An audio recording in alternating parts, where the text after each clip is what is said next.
जय श्री जगन्नाथ। आम बसचु बर्तमान भुवनेश्वर रेलवे स्टेशन रे पुओ मु आ मो भाउज 3 जण आम बसचु जेहेतु जाऊँ ब्रह्मपुर।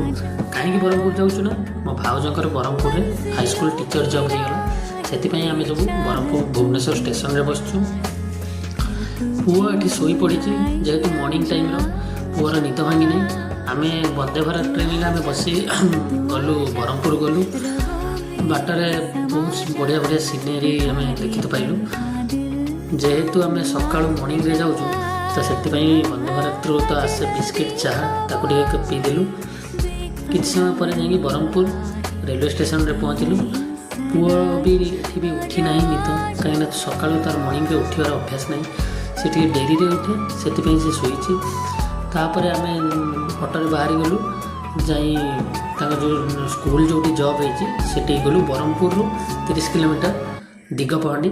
दिगपहंडी आम जाकि पहुँची गलु बड़ खेमंडी उच्च विद्यालय।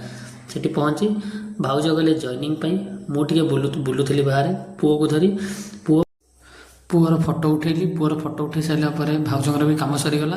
तापर आम जेहेतु भाउज रे घर रेंट रे देखापी जाइलु। जो घर को जाइलु रेंट देखापी पुओ से पिला सहित खेलबार लगे।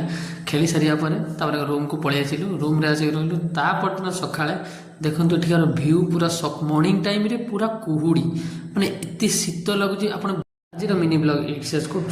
जय जगन्नाथ जय श्रीराम आज्ञा।